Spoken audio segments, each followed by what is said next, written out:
Good evening, I'm Bill Mulholland, and welcome to Good Sports Classics.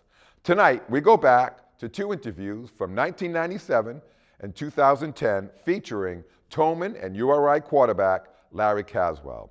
In the first interview, Larry goes over and discusses his schoolboy football career at Tolman High School from 1962 to 1964, where, in 1963, he broke or tied every single Blackstone Valley passing record, and in 1964 was named to football's All-State First Team. In the 2010 interview, Larry is joined by childhood friend and Tolman and URI wide receiver Frank Geiselmen, the greatest Blackstone Valley quarterback-receiver duo, go over and talk about the 1963 season where they broke passing and receiving records in the Blackstone Valley, and then duplicating that same achievement 4 years later in 1967 at the University of Rhode Island. Larry is no longer with us, but his memories live on in Good Sports. So sit back, relax, and enjoy as Larry Caswell regales us with his gridiron stories on Good Sports Classics. Good evening, I'm Bill Mulholland, and welcome to Good Sports Memories. Tonight we're going to reminisce about high school football in the city of Pawtucket from 1962 to 1964 with my guest, Larry Caswell. Larry was one of the most prolific quarterbacks in the long history of Pawtucket East and Tolman football. He was named to the All-Blackstone Valley team in his junior and senior years and was a first-team All-State football selection in his senior year. Larry went on to become a star quarterback at the University of Rhode Island and is presently a scout for the Buffalo Bills in the National Football League. Welcome to Good Sports Memories, Larry. Hi, Bill. Pleasure. I'm really looking forward to this. We've got a lot of good stuff here and should be fun. Now, Larry, at what point in time in your football career did you decide to play quarterback? I never really decided to be a quarterback. I went out for football at Goff Junior High School with a friend of mine, Harry Carter, who was a wide receiver, a very skilled athlete. And he said, come on, let's go out for football. I thought I was going to be a basketball player. So I go out for football. I ended up an offensive guard and a defensive end. And it was awful. I hated football. But Dad was one of those believers in once you start something, you finish. Yeah. So I had to stick out the year as an offensive guard and a defensive end. You get any playing time then? Very little. Yeah. I was terrible. In fact, the other offensive guard was Frank Geiselmen. Oh, okay. And as we talk, a relationship came out. Yes, Yeah, yes. Absolutely. And then at the end of my 8th grade year, Jim Donaldson, who was the coach of football, basketball, baseball, and track, and all the junior high coach sports, took me aside one day, and another student athlete, Bruce Gamble, and said, can any one of you guys throw the ball? And so I don't know, Coach. So we each threw 3 passes. He said, Larry, you're going to be a quarterback. So starting my 9th grade year, I was a quarterback of Goff Junior High School. And that's how it all started? That's how it started. And just steamrolled from there? It was much better than being an offensive guard, believe me. I bet. Now, what impact did junior high school football coach, gentleman Jim Donaldson, have on your football career? He had a pretty big impact, didn't he, Larry? Yeah, I think he had a big impact on a lot of people. You used the proper word when you said gentleman. I don't remember Jim ever swearing, raising his voice. He was kind. He treated every kid like his own son. And to me, it worked. And I knew then that I wanted to be a coach and a teacher. Back in the 9th grade with because of what, Mr. Donaldson? Yeah, because of what he instilled in us and the way with kids and how popular coaches were. You know, your favorite sport was phys ed, and that's what the favorite subject was phys ed. That's what that's what he did. And sure. He was just a great guy. And he'd call you at night if he thought you had a bad day, or and he coached me in 4 different sports. So it was great. It was a nice relationship, and I wanted to be like him. Yes. Went above and beyond and went in really the more humanistic side as opposed to just all sports, right? Yeah, I was very fortunate. All the coaches I had, Jim Donaldson, Gagan Rowley Paraso, Ted McConnon, Tom Duffy, they weren't just coaches, they were fathers. And they like I said, treated every kid like their own. Yeah. Went out of their way for you, always had a gentle word, a counseling cliche to say for you. When you were down, they knew it, and they brought you back up again. Just great guys. Well, you were lucky to play during that late 60s, early 60s, right, where they had some legendary coaches right, in many, many sports. Now let's move on to high school. So tell us about your sophomore year at Tolman High School, 1962. You go off to Tolman. They must have heard about you and your quarterbacking in the 9th grade at Goff. So what happens from there? There's another one of them bad years. Okay. Remember now, I played quarterback 1 year, and it was 4 games in junior high school. We played Slater twice, we played Jenks twice. It just so happened we won the championship of the junior high football. So I go to Tolman. I think I'm pretty good. I'm going down to Tolman now, and I was terrible. I got knocked out in 2 games. We're down to play Stonington on a Friday night. Got knocked out in that game. I never knew I'd ever want to play football again, to be very honest with you. Now, did they have you at quarterback also? Yeah, I was a quarterback all my sophomore year behind Steve Storen. Okay. And learned from him. And of course, when you're a second-string quarterback, you don't get very many snaps. And when you're a sophomore, and no one expects you to play anyway. So it was a long year. And at the end of it, I questioned whether I ever wanted to play again. Now, Larry, as you talked about, you played football for the legendary Parasol brothers, Gig and Rowley. How did they further your football career? And talk about the Parasol brothers. 2 different people. Gig, God bless him, was the disciplinarian, very stern, very strict. Always a student of the game. Always coupled with Rowley. They were together. They were package deal. Gig and Rowley. It was never Gig. It was never Rowley. It was Gig and Rowley. Now, we've got the photos up there. Who are they from left to right, Larry? Okay, from left to right is Rowley Parasol. In the middle is Gig Parasol, and on the right is Neil Shackett, who was one of the assistant coaches. And now this was your senior year that they were all Junior coaching? And senior year. Junior and senior? And sophomore year, Frank Wright was JV coach, so I played a little JV football and took some snaps that way. Yeah. But just students of the game, always willing to learn. Every clinic available, whether it be Boston or Atlantic City, whatever clinic was around, they were at. And they learned their football and always experimenting with our team. Let's try this, let's try that. And yeah, now Gig was before his time, though, wasn't he? I mean, as far as some of the concepts he had and some of the plays and everything else, he was further along than most coaches were back then. I agree with you. He did some things back then, flooding zones, throwing the football. In my junior year, I led the state in passing, and we were throwing the ball 20 times, 25 times a game. And that was unheard of in the early 60s, sure. Throwing football. And we were doing, like I said, flooding zone, a man deep, a man short, and a man in the middle of it. And, it was way ahead of his time, running reverses, motion, changing formations. That was, a lot of people sat in 3 backs straight across with a quarterback, the old full house type thing. And we were putting wings and motions, and way ahead of his time. Yeah. And now, before the show, you had mentioned a sort of a catchphrase that if you say this to any other Tolman person who played in their backfield probably from the 50s all the way through, 30 Army. 30 Army. You say 30 Army, and anybody who played for Tolman High School will recognize that. Yeah. And the other one would be attaboy rollout. Those 2 plays were something that you'd run 15 times a game. 30 Army and then attaboy rollout.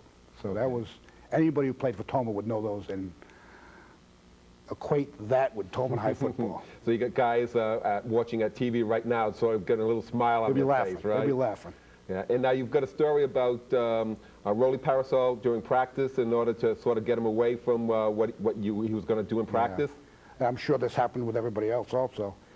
Gig would take us over and work us hard, and especially the offensive line. He was very sharp, offensive and defensive line.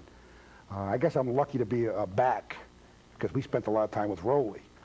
But we'd work hard with Gig, and we're having contact. And one of the things that made us a good team our senior year was the fact of the young kids who were sophomores at the time, Mike Messier, Tommy Thurber, Dave Marshall, Gil Roberts. They were bigger than we were. So we scrimmaged those guys just about every day, and they were a load. Yeah. And then, okay, running backs over with Coach Rowley. And we'd go over there, and we'd always look at one of us would say, "Hey, Coach, how's your son doing?" Next 10 minutes, it was stories about a son in a submarine and in the Navy and Easy Street. Put your helmet, sit on your helmet, and just listen. Then you'd hear, "Rowley, what are you doing?" It'd be Gig seeing us. "Get back to work." Classic. Now, in your junior year, you were elevated to starting quarterback. Again, Steve Storen moves on, you move in, and Tolman moved up to Class B from Class B up to Class A. Now, what effect did that jump from into Class A have on the team? Well, you know, as a sophomore class, I was probably the only sophomore who didn't play a whole lot. I wasn't good enough, but the nucleus of the team, Mike Waller, Wally Drappler, Bob Moniz, Roland Duhamel. As you can see, we only had 6 or 7 seniors on the whole team. It was a junior team. So playing a sophomore year from Class B and then moving to Class A, we were playing with a very young team. Okay. And we didn't win very many games. We weren't very good. It was a big drastic jump for a bunch of young kids who had played as sophomores in a Class B to a Class A schedule, Henrick and East Providence. And what did you finish as far as your record in your junior year? I think we finished in last place. I think we won 2 games. Is that right? But, you know, we did a lot of things throwing football. Now, Larry, we got a photo here. What is this? Oh, boy. There's the offensive lineman right there. Yeah? Most of those guys played as sophomores, and they started as juniors. From left to right in the front row, Larry Schwinnart, 65, Mike Waller, 66, Wally Drappler, number 70 in the back, Roland Duhamel, number 50, and Chris Cute. They were the starting offensive linemen, played a lot as a sophomore, started as juniors and seniors. Yeah. And they protected me very well for 2 years. Okay. They played quite a bit as sophomores. Did they? I did not play very much at all. And here's your starting backfield in your junior year. Yeah, now myself, number 12. Yeah. Left to right, 41, Bob Moniz, 43, Jimmy Fox, myself, and Greg Montero. 2 seniors, and Bobby and I were juniors at the time. Okay. So and then... but the biggest part was being young kids throwing into a Class A situation. And now bigger, stronger kids. Yeah, in your junior year, you went over and came up with a great passing combination with Frank Geiselmen that broke a number of Blackstone Valley passing and receiving records during the 1963 season. Why was the Caswell to Geiselmen connection so successful, Larry? And talk a little bit about that, how even Frank started out with the team. You know, that's a great story. Frank Geiselmen was a year ahead of me. As a 9th grader, he was an offensive guard. As an 8th grader, I was an offensive guard. He went on to high school and did not play football. And this is the two of you right here, right? That's the picture, right? Yeah. Okay. And Frank came out for football his senior year. Frank had a very good career in basketball, and he had a good friend, Jimmy Squadrito, who was an end on the football team and a guard on the basketball team. Shooting guard. He'll take 45 shots a game. But Jimmy was always needling Frank. I play football, you don't. You know, you're a coward, I'm tough, blah, blah, blah, blah. Frank says, I'm going for football as a senior. Next year I'm going for football, and I'm going to beat you out. And they had a thing going. And I'm a junior, and Frank's a senior, and he could catch, he could run. Why not throw him the ball? And was it after a while, it was just a natural thing? I mean, he knew where you were going, and... We did so much.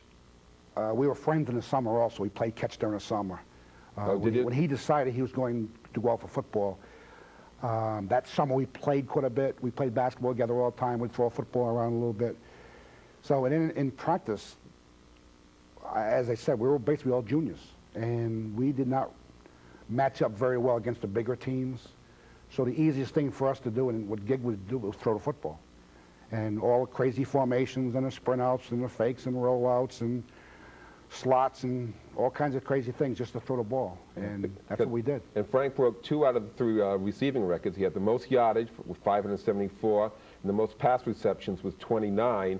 He just missed the touchdown record with, he had 5 out of the 7 you threw to him. You broke 3 out of the 4 records, where you had the yardage for 1,209 yards, completions of 76 completions. You threw 164 passes, Larry. That's a lot. And just missed the touchdown record by 2. You had 10 touchdowns.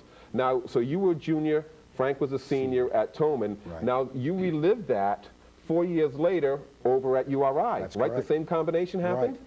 He went to the University of Rhode Island on a football scholarship. A year later, yeah. I mean, just that 1 year, he tries out for football and gets a full ride? Very talented. Wow. And a great basketball player also. Not in college, but at Tolman High School. He had size and speed, and the thing they talk about now in pro football or college football is the run after the catch. Yeah. And that's something that he was you look at it, he probably averaged over 20 yards a catch in high school, right? when you think about it. The yardage to catches. 29 to 574 is just under 20 yards, you're right? Yeah. He was averaging 20 yards a catch. Well, that's fantastic. Now, so would you hit him with short ones and then he would break it, or would you with a combination of both? Well, that was Gig again. He was Frank was the wide receiver, and he was the clear guy on our flood situation. And then Gig, being very smart, would bring him short and bring a guy by him, so we'd get Frank in the flat or in the middle zone, or not always deep. And once you get him the ball, he could turn and run. In fact, Gig thought that if he had a couple of years with Frank, he could have been a great running back. Now, Larry, talk about the opening kickoff against Pilgrim in your junior year. You got a great story. Here we go again. Gig Parasol. Opening kickoff. We have a chance to win this game, and I think it was against Pilgrim. I think we did win that game. One of our only 2 wins as a junior. Yeah. Frank and I are back on the opening kickoff. We're going to receive the kickoff. Now, I don't know if I can do this or not, but we had worked on it during the week. I was going to take the kick no matter where it was. I was going to run to the sideline, stop, throw the ball all the way back across the field to Frank. Brilliant. Brilliant. Frank's going to catch it and run for a touchdown, and we're off to the races. Yeah. We do this in practice, 3 or 4 or 5 times in practice. And where do you practice? We're down at Daggett Avenue Field. There's no lines in the field. You put a couple of cones out and you practice. Now, in a real game, everything's beautiful. I catch the kickoff. I start running to the right. I run all the way to the sidelines. Before I get hit, I stop, and I throw the ball across the field. Well, I can't make it. I can't throw the ball 50 yards across the field. It's bouncing twice. Frank's, he gets killed. So, what did Gig say when he went back? Just shrugged? Thought you could throw it. Not that far. Worked in practice, right? We're throwing the ball 30 yards in practice. In the game, it was 50 yards we're throwing the ball. 2 hops. Frank's waiting. Boom, he gets killed. Larry, talk about the Mount Pleasant game. You got injured in the Mount Pleasant game, and then then Coach Parasol made a promise to your mom. Right. Mount Pleasant, City Stadium in Providence. Mount Pleasant's right next door there. Right. We're playing inside the stadium, and I think we're winning. Just at the half. Another team we have a chance to beat. I think we're ahead. I throw a pass. It's incomplete. Whistles. We're walking back to the huddle, and I get stuck in the back. Somebody from Mount Pleasant came running in. Now, we're walking back to the huddle. Boom, I take a shot in the back. I go down. Oh, the wind's knocked out of me. I look up, and there's Bobby Monez and Roland Duhamel chasing the kid, and he runs out of the stadium. No way. They're going. Gig's yelling, come back, come back. The kid, I don't know if that kid ever came back. He ran to the school, I think. Sort of a kamikaze on you, right? But, I'm seeing 2 of my teammates chasing the kid who hit me. I feel a lot better. Didn't know what was wrong. I ended up going in the hospital by ambulance.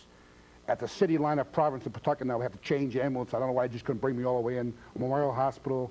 And it's a contusion, a bruise. Watch it. If any problems come back, well, I was urinating blood. Mom went a little berserk. Yeah. Something's wrong, call coach. And one of those rules, you just don't go see a doctor. I'll check with coach first, because he wanted to make sure the doctor you're going to wasn't going to say, well, you're out for the next 8 weeks. He had a certain list of doctors he could trust. So we went to the hospital and saw a doctor that coach had recommended. And lacerated kidney was the call. Oh, okay. Probably nothing to worry about. Yep. It'll heal by itself. As long as you're urinating blood, you're probably not going to play. Yep.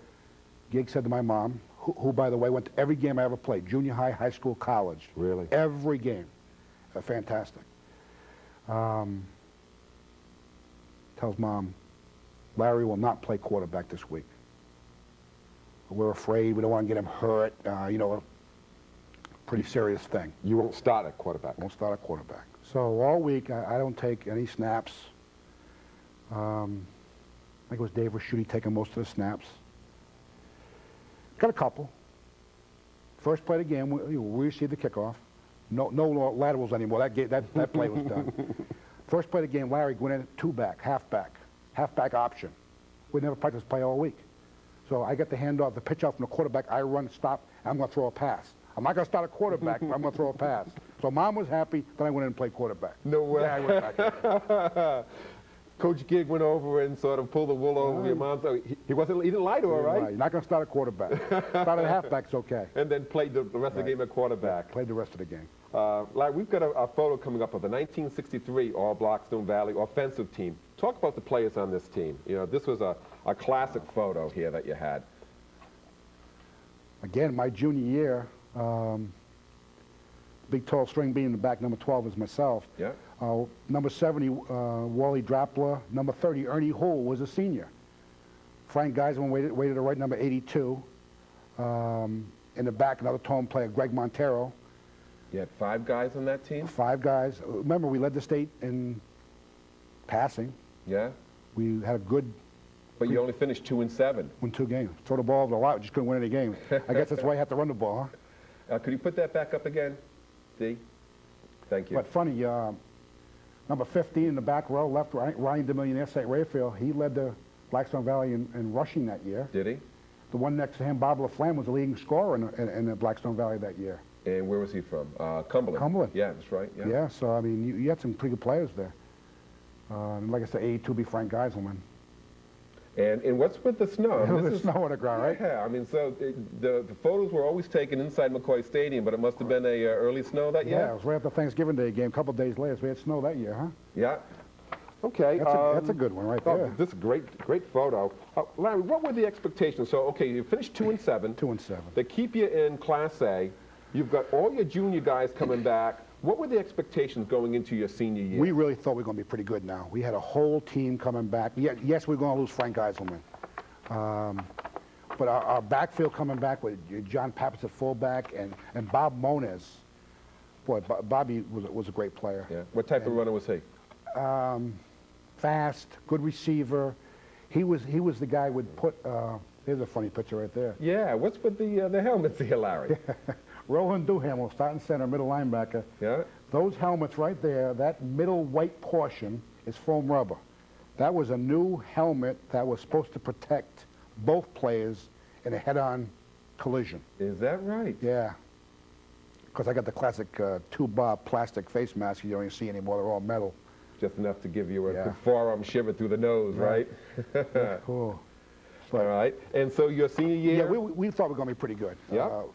Again, we were a junior team, all coming back now as seniors. We thought we could run the ball better. The offensive line probably averaged 220. Wow. We were very big. All those kids who played at sophomores now, the linemen, Wally and Mike Waller and Roland Duhamel, Larry Schwannard, Chris Cute, three years together now. Yeah. They've been the offensive and defensive line for 3 years. Peter Clarence. Makes you feel good when you're back there, right? I'm not going to give enough time. I bet you we threw the ball half the time. We had more of a running game. Yeah. John Pappas got hurt. Alan Theophilo stepped in a fullback. Sophomore, right? I think he was a sophomore. Yeah.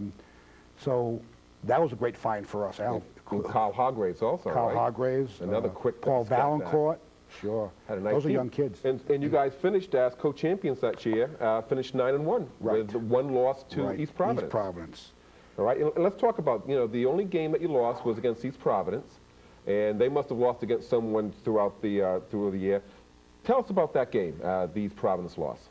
At East Providence, pouring rain. There is absolutely no way any game is going to be played in the state.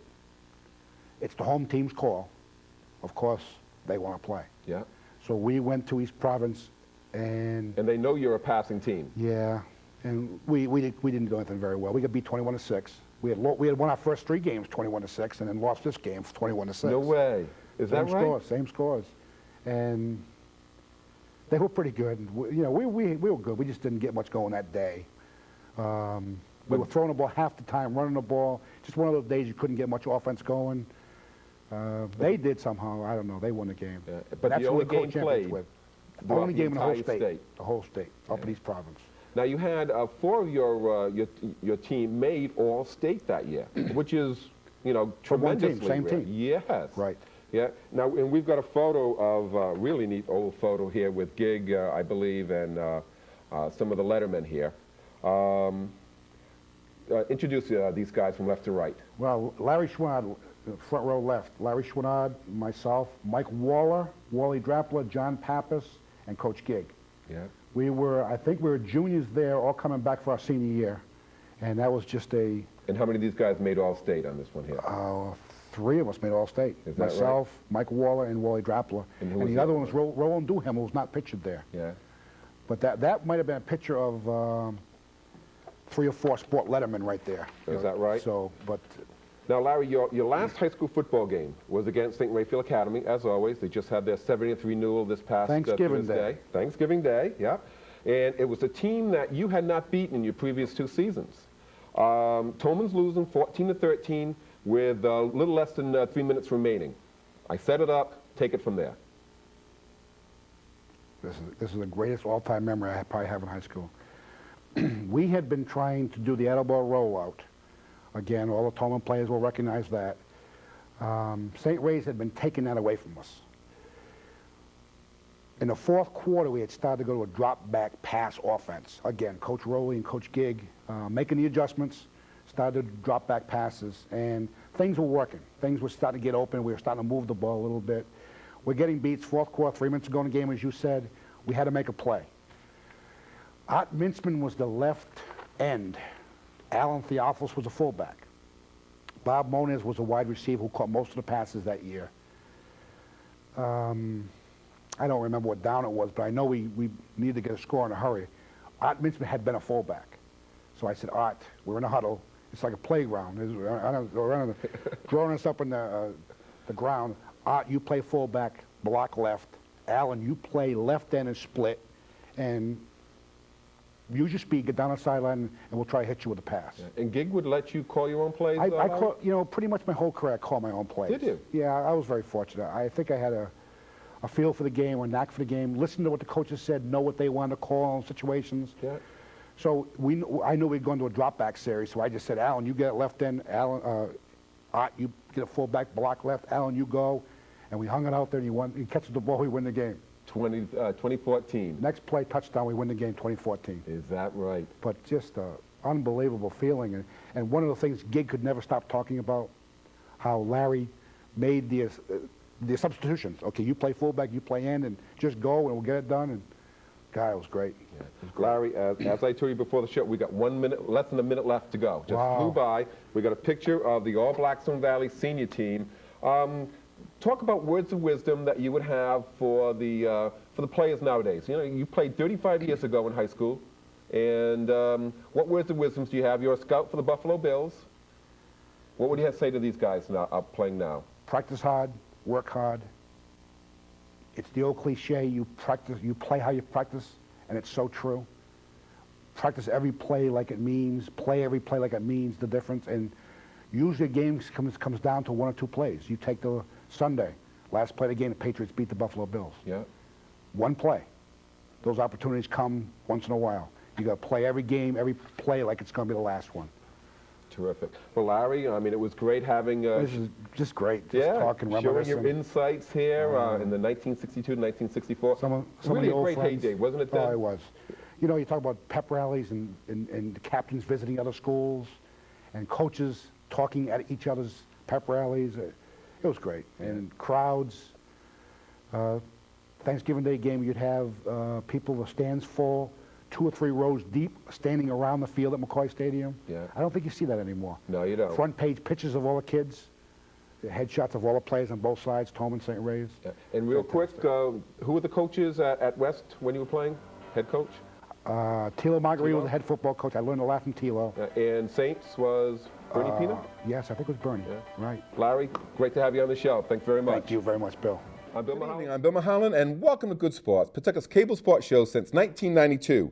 Tonight, we feature the high school and college football careers of Tolman and University of Rhode Island teammates quarterback Larry Caswell and wide receiver Frank Geiselmen. Larry and Frank shattered every Blackstone Valley schoolboy passing and receiving record in 1963, and then 4 years later, Larry broke the Rams' all-time record in pass completions, pass attempts, passing yardage, and aerial TDs, while Frank set all-time URI marks for receiving yards and touchdowns caught. Welcome to Good Sports, Larry and Frank. Thank you.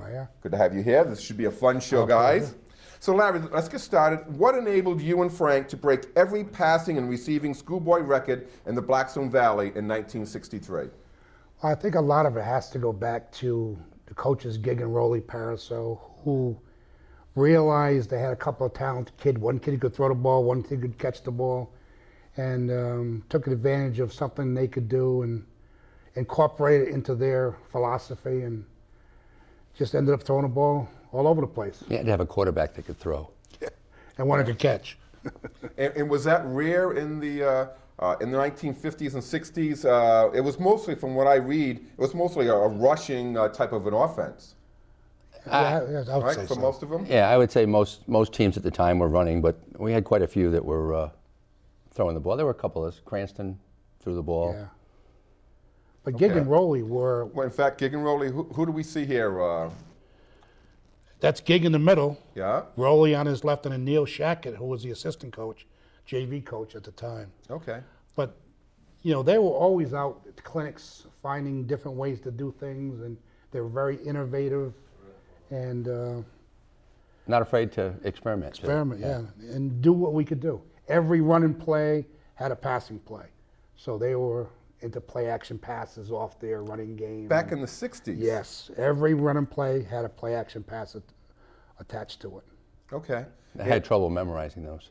Why is that, Frank? I only played 1 year of football. So. That's right, and we're going to talk about that in a little while. What was it like to play for the legendary coaches, Rolly and Gig Paraso? Now, you guys were blessed to have them as high school football Oh, coaches. absolutely. Yeah, we were blessed all along the line. I mean, from football to basketball, baseball. Back in those days, we really had some excellent coaches. Gig and Rolly, it was hard at some times. It was fun at others. Gig was the mentor and the hard guy, and Rolly was the taskmaster. Yeah. Rolly was the fun guy to play for. Yeah. I like to be in Rolly's area. In fact, every day in practice, you get a cheer for whichever group was going down to Rolly.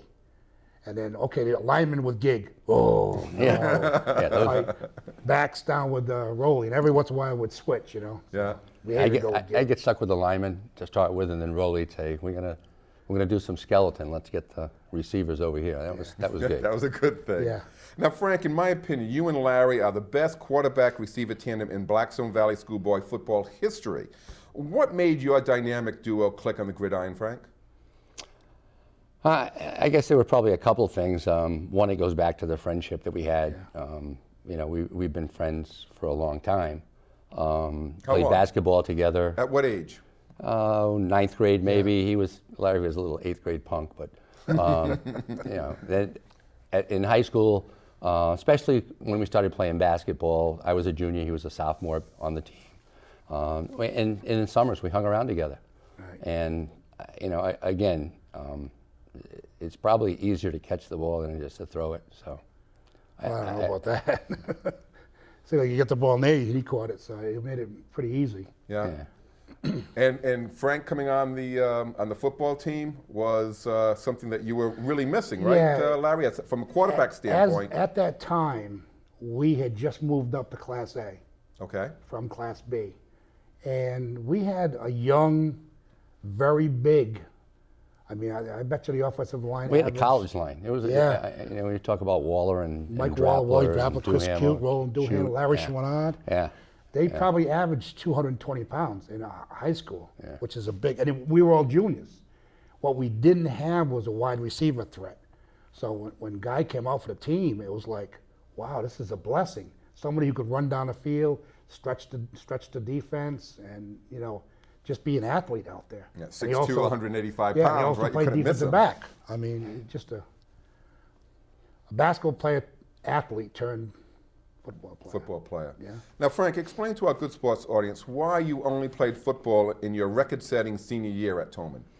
I was a basketball player. Okay. I was convinced that I was going to move on to college in basketball, and that's what I was going to try to develop. And then junior year, during the basketball season, we'd have these bus rides home, and we'd be sitting in the back with Jimmy Squadrito, who was an end on the football team at the time.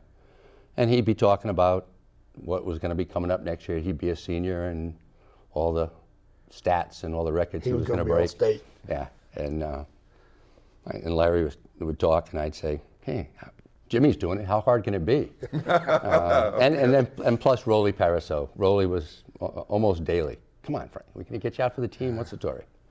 So, so I said, I'll give it a shot. And the rest is history. Yeah. But you got to remember, the basketball team was state champions 2 years in a row. Runners-up junior year and state champs. And then went to the national New England championships at Boston Garden. I mean, that's a pretty good basketball team. Yeah, for him to want to come out and play football, just to overshadow.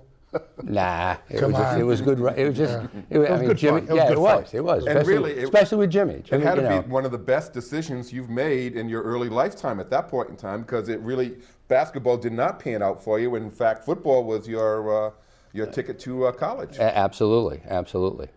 All right, now Larry, you coached football at Pawtucket West. So what I want you to do is give your coach's evaluation of 6'2", 185-pound Tolman tight end, wide receiver, Frank Geiselmen. Well, right off the bat, you have an athlete. You have a basketball player who can jump, who can run. His strength was rebounding. He had good hands. And coupled with that size, there was just no way anybody could cover him. And his speed and competitiveness, which is why, again, as a senior, he decided to go out for football. But he's a very competitive player, smart player, athletic, and a big kid who could run. Most of his kids that size would have been linemen.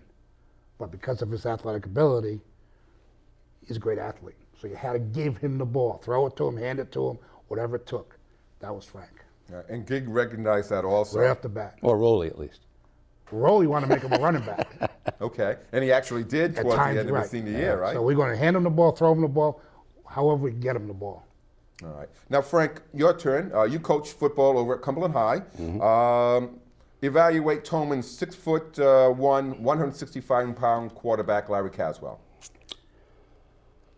Well, if you look at it now, and I look back and I can put it in perspective, I take a look at some of the quarterbacks that you've seen that have gone on through college and into the pros, and Larry had that mold.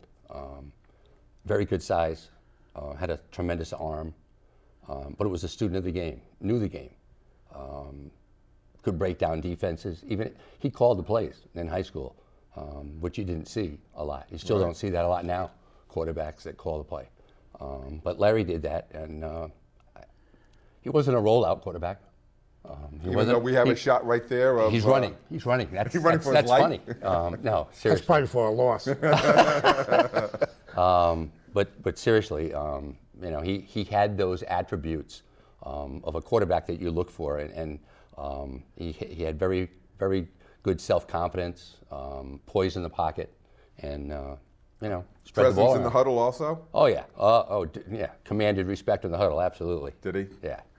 And so you're saying, looking back, is there a quarterback either in the past or now that you would say would equate to Larry Caswell, that you could say he's like a Joe Namath or whatever else? Well, he's that type of quarterback. Was more of a pocket passer. Stood up tall in the pocket. Could see over the lineman. Do you equate him to the Bradys and the Kellys and Marinos? No way. They've gone on and done that. Larry got his shot. He was with St. Louis for a while. But that's the mold that he was at the time. Okay. Now, Larry and Frank, what was it like to play high school football for Tolman in 1963? Give us a feeling of that. Let us live vicariously through you guys. Well, I think you called it the best when you said we were big men on campus. BMOC? Yeah, BMOC. It was the first sport back in school. It was excitement. And as I said, the basketball team was very, very good. But being the first sport, the whole school rallied around it. We had pep rallies. Yeah, the whole school, we had football, we had basketball. Were there other things for kids to do? Yeah, there were a lot of things for kids to do. But back then, attendance at those games, whether it was football or basketball, there were tremendous crowds at those games. The school, that was the focal point at the time. Right. In the fall, like Larry says, football. And being able to play inside McCoy Stadium. You played all your games We played all our games yeah. inside McCoy. That was huge. wow, we're inside the stadium. You know, and we'd play in the morning and Shay would play in the afternoon or vice versa. We both played. You played Saturday mornings? So Yes. there Yeah, was no Friday night lights, Friday night right? lights. No, No, Friday no. night was at Kips. That's what playing football is all about. You'd walk in and you got a booth at Kips if you were on the football team. So. If you weren't, you were at Bill's. Right down the street. Yeah. Kips was a big BMOC. The other guys were at Bill's. Okay. But it was fun. It was exciting, and some games would have 6,000 people at the game, especially at Tolman St. Ray's game. Yeah, the Turkey Day game all the time. You know, especially those games. And the Pawtucket Times used to put headshots of all the players on both teams on the front page. It was just an exciting time. Yeah. And now Gig and Rowley had something special. You were a public school, but Gig and Rowley would have that team do something before every single game, right? Every game, home and away, we stopped at a church. A Catholic church. A For a Catholic couple church. of Protestant guys, that was kind of different. Right. You know. It was always St. George's, and we were playing at the stadium. Yeah. We'd leave Tolman in the bus, stop at St. George's, in uniform, no shoes on. We'd all walk in the church and basically just do our own thing, bow our heads, go to a pew, you know, whatever For how you long? wanted to do. As long as you wanted. There was no rush, you know, and I thought that was kind of unique. That, you know. Absolutely. Yeah. They'd probably throw him in jail at this point in time trying to do something like that. And was that effective for you? Was that something that gave you a little time, a little peace and quiet and tranquility before you turned into the monsters? Looking back at it, yes, yeah? because it was like, it's game time now. That was from the church, we're going to the field, we're going to warm up, we're going to play. And that gave us a sense of, okay, let's get serious now. Yeah. You know, you're going to go to church, you're going to be quiet anyway, you're going to do your own little thing, but now it's game time. Game You know, face all, time, huh? all the Yeah. fooling around was done. So he did that. That was probably one of the purposes that he did it for, knowing Gig and Rowley? Or were they just good church-going Catholic I people? think they were good church Yeah. going Oh, people. yeah. Yeah, that's what it was, huh? Yeah. All right. Now, Larry, in 1963, as Frank had alluded to, you called most of the plays in the huddle, as opposed to legendary Tolman grid coach Gig Parasol sending in the plays from the sidelines. How did you become such a student of the game, Larry? Well, you know, when Gig taught, he actually taught the game of football. Every play had a play-action pass attached to it. Every running play was a deception with another back going in a different direction. So it was sequential. It was easy to follow his thinking, and then how one play set up another play. And he would say to me, who made the tackle? Who made the tackle? Made me aware of who was making the tackle. In other words, if the defensive end was crashing down, your next call would want to go around him. You know, so I mean, if he was crashing down, he was hard to trap. So you would go outside with a toss sweep or something to that effect. It was the way, I guess, it was taught. It was sequential. It all made sense. It all made sense to me of what he was trying to do. And when you spend that much time with one guy, the coach, you become him. And I think we just thought a lot alike. Yeah, so he must have had a tremendous amount of confidence in you, Larry. Oh, absolutely. There's no question about that Gig had that confidence in Larry. Absolutely. Yeah. Now, give me some classic plays. I played for St. Raphael, so I don't know him, but you tell me that anyone who played for Gig, and Gig coached in the 50s, 60s, 70s, and 80s, 4 decades for Tolman. Give me some classic plays that former Tolman guys I'll let would Frank give me the first one. say. Okay, Frank?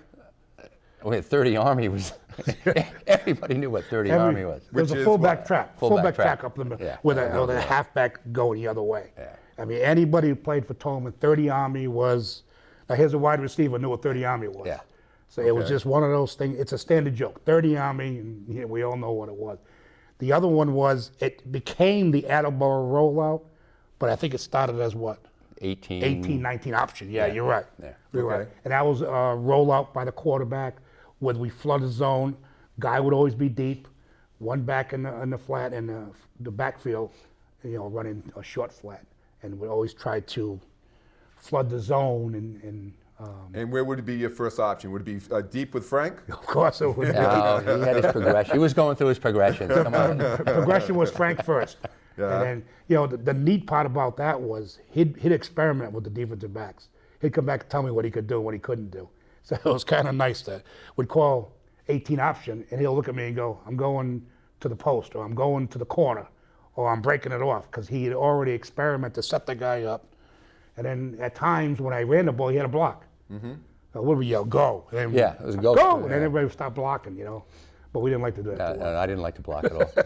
So now, when you were over the ball, you didn't do a lot of audibles back then, but you and Frank, during that 1963 season, you'd look over to him and you'd see a certain eye contact, and something would happen? Yeah. Because we were good friends to start out with. And he'd just look at me and I'd look at him, and then I'd realize he's trying to tell me the defensive back is playing they're too soft. deep. They're playing 10, 12 yards off because they're afraid we're going to go deep. So it was just a quick slant. Just a slant or a hitch, just stand up, throwing the ball, and let him run with it. Yeah. Even though you might have called a 30 Army there. Oh yeah, the rest of the team's going somewhere else. It was just a nod or put his hand up. We just clicked on that, Then I realized what he was trying to tell me. But a lot of times, he'd be running pass patterns for a reason, to come back and say, I can beat him in this, I can do this. They're playing me too deep, I can't go deep, break it across the middle. And, and when you call plays, would always say, square in, square out, and then from what he'd come back and tell me, we'd set things up, Yeah. Now, would all the players, Frank, go over and come back to Larry and say, hey, look, I did this, or I did that, or I saw this, and give Larry the input, or was it more? Well, they might try to give him the input, but he didn't listen to them. All right. Now, Frank, Gig and Rolly, Parasol, like to install trick plays. Tell us about the kickoff return that involved both you and Larry. It's a classic story. Well, they decided to put a play in before one of the games. I don't remember which one. It was in Warwick. Warwick, I remember okay. that. And we worked on it in special teams. They wanted Larry to field the kick, run hard to his right, and draw the team towards him. And then he would stop and throw the ball back across the field. And it was legal because it was a backwards type pass, right, which was a lateral. So we worked on it, and we get in the game, and Larry fields it and does a nice job as a receiver, by the way. Runs to his right, and he gets a little too far to the right, over by the sideline, stops to throw back, and I'm supposed to be around the hash mark, and I'm standing over there, and then Larry looks over and... I can't throw it that far. and now they're all coming down at you, Larry, I think he went further than the hash. Yeah, I was so excited about it. I'm going to go over here and no one's going to be there. In practice, it was so easy. You take 4 or 5 steps, stop, and just throw the ball across the field. He'd catch it, and off we'd go. Yeah. But so first, did you throw it? I threw it. What? How many hops? 2? That was only one bounce. I think it was one bounce. It was a perfect.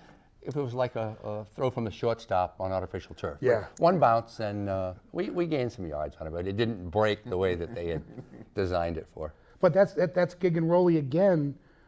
They would do these things as they thought we could handle them. I can remember one play where we ran the 30 Army fake and gave the ball to the halfback going wide, and then I rolled out to the right, and they threw the ball back to me over here as a receiver. Yeah. They had we did that in college too. Yeah, they had this knack of just knowing their exploiting the personnel, defense or whatever. Yeah. They were good that way. Let's move on to URI. All right. Frank, you matriculated to URI in 1964. Larry followed you to Kingston in 1965. And in 1967, you and Larry again rewrote passing and receiving record books, this time for URI. What attracted you and Larry to play football for Rams coach Jack Zille? Well, I had some options in basketball. I had a couple options in football, and Jack Zille came up and sat down. He was the head coach of URI. Yeah, and sat down and talked to me and explained to me that this was a perfect fit because they had a pro offense that they were running, and I would be a wide receiver, and I could just run down and catch the ball, and it would be non-contact football, and that was my kind of football. Okay. So, you weren't going to play defensive back anymore. No. No more tight end, Yeah.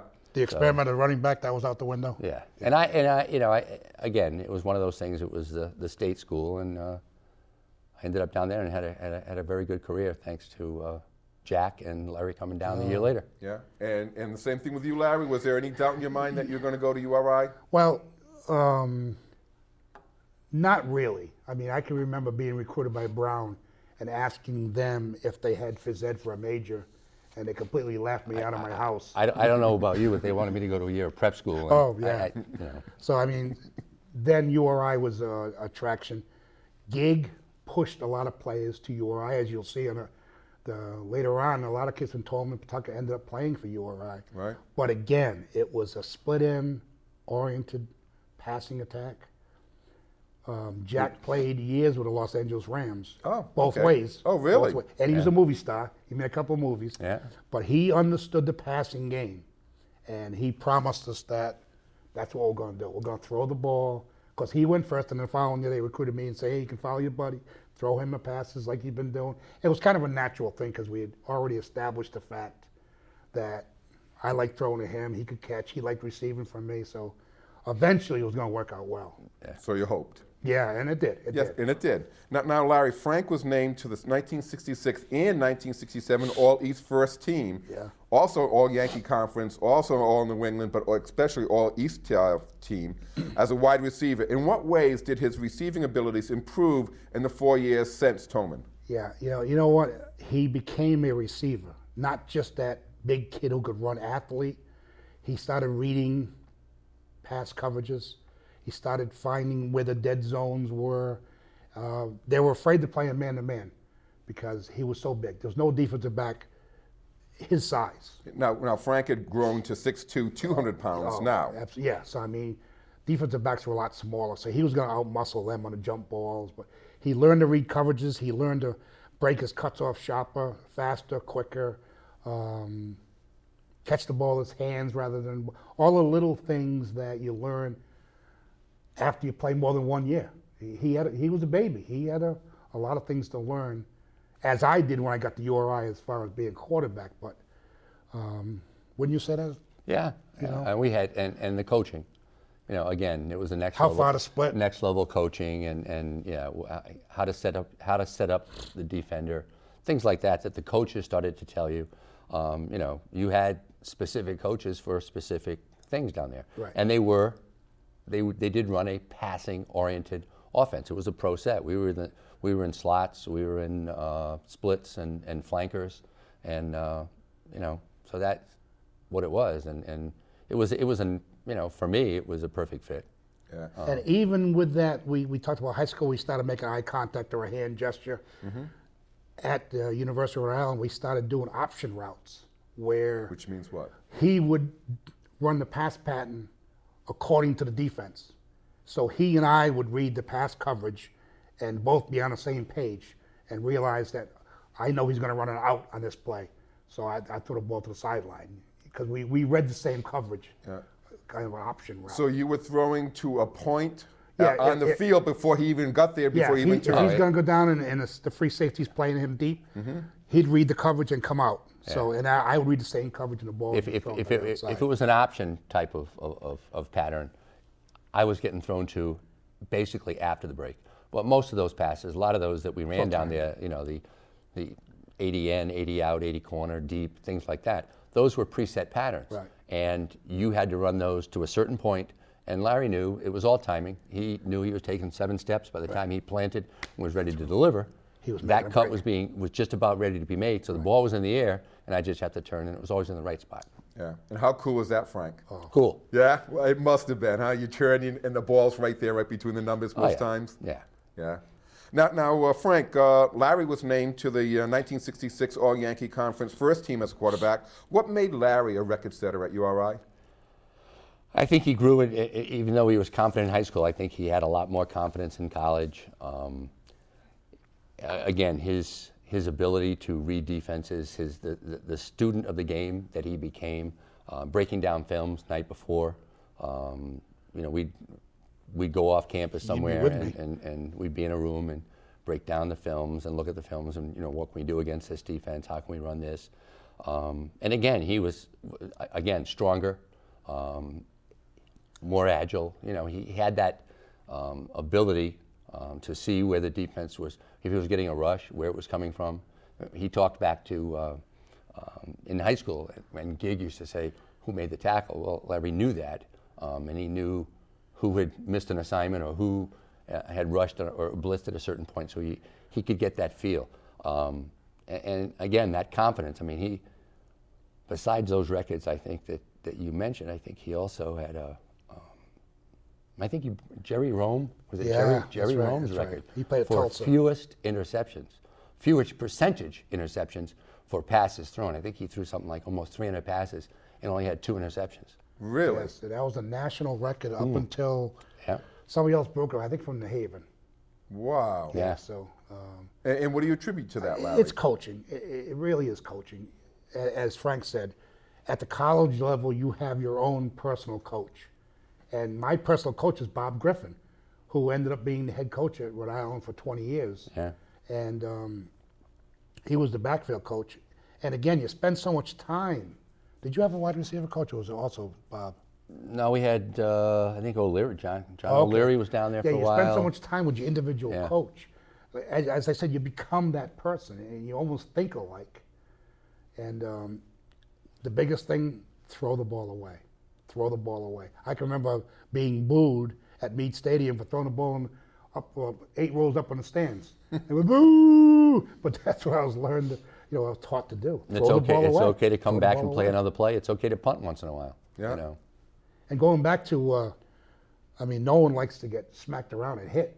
So for me to learn the blocking assignments made it worthwhile. And if somebody look at me with that look on your face, you could say, the rule is down in linebacker or something like that. So I'd know most of the blocking assignments for self-protection, Yeah. Well, amazingly so, and I knew this would happen. We only have 1 minute left in the show. So I'm going to go over and ask, like I always do, all of our guests. We have 1 minute remaining. What's your favorite football career memory, starting with you, Larry? There's a couple, but even though that year at URI with Frank, we were 6-2-1, 1 win away from going to the Tangerine Bowl, and we lost the Connecticut game. But my mom saw me play every high school and college football game. And before the game, we have to go V for victory, and it would always be sitting with Frank's mom. They'd always be together. And it was just so nice that my mom had a chance to see me play every game, no matter where we were, Temple, Delaware, wherever it was, they were there. And that's a memory I'll just never take away, that, mom was there for every game. Yeah. Frank? Probably just the fact that you have memories, the fact that that's a good point. in that particular era, just thinking back to those days, it was a great year, great era to grow up in. There are, a lot of individual games, plays, etc. But, just to think back, and it was an age of innocence, very, very innocent age. Well, Larry and Frank. Played the game we love. Yeah. Yeah, absolutely. Well, we thank you for sharing your insights into your illustrious football careers at Tolman and URI. I'm sure you brought back a lot of great memories to our Good Sports audience. We thank you for that. Thank you. Thank you. You're very welcome.